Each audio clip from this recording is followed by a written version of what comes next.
So good afternoon all. So this is Uma Maheshwari from Department of Physics, and today we are going to see about limitations of classical mechanics. So it's one of the topic in quantum mechanics. So where comes this limitations of classical mechanics, or why we have to see about classical limitations of classical mechanics? So nowadays we are moving for quantum mechanics, and most of the applications and most of the experimental things are in quantum mechanics. So we need to know why we have left classical mechanics and why we have come to the quantum mechanics. So before going to the topic, so where comes this classical and quantum mechanics deviation, or where comes the difference? So when the study of light arises, so first of all Newton have given some theory about light.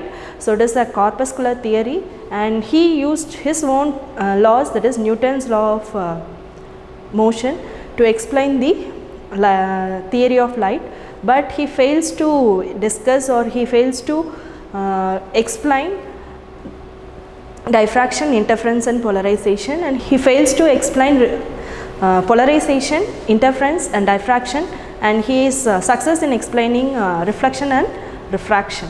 And next one, wave theory, Huygens theory, and there comes some drawbacks, and after that electromagnetic theory, and after that it is quantum theory.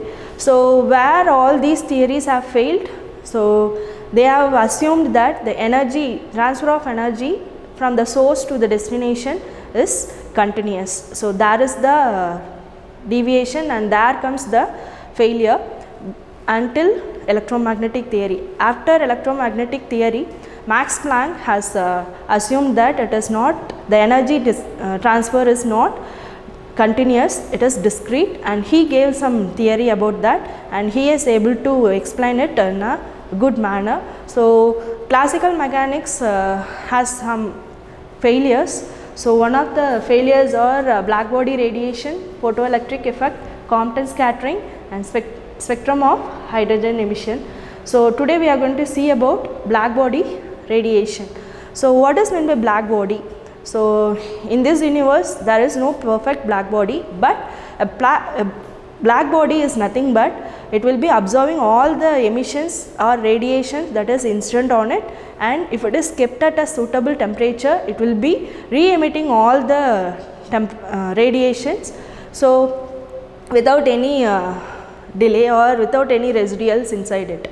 But in this universe we will not be having any such black bodies, so it will be happening only in laboratory condition, and they have conducted an experiment by using that black body, and they have kept that black body in a temperatures, say for example at 100 degrees and 150 degrees. So that as the temperature increases, the pattern of the black body emission is same, but there is some curve like pattern.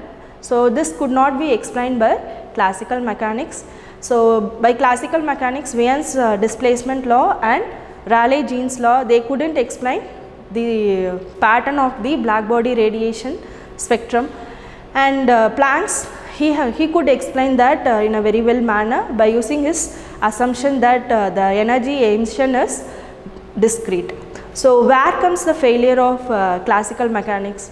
So they have assumed the energy as continuous, and the Wien's displacement law could explain it for shorter wavelength side, and Rayleigh-Jeans law could explain it for longer wavelength side, and they couldn't explain the shift in the spectrum as the temperature increases. So as the temperature increases, the shift is towards a shorter wavelength side. So these are all the things that could not be explained by classical mechanics. Thank you.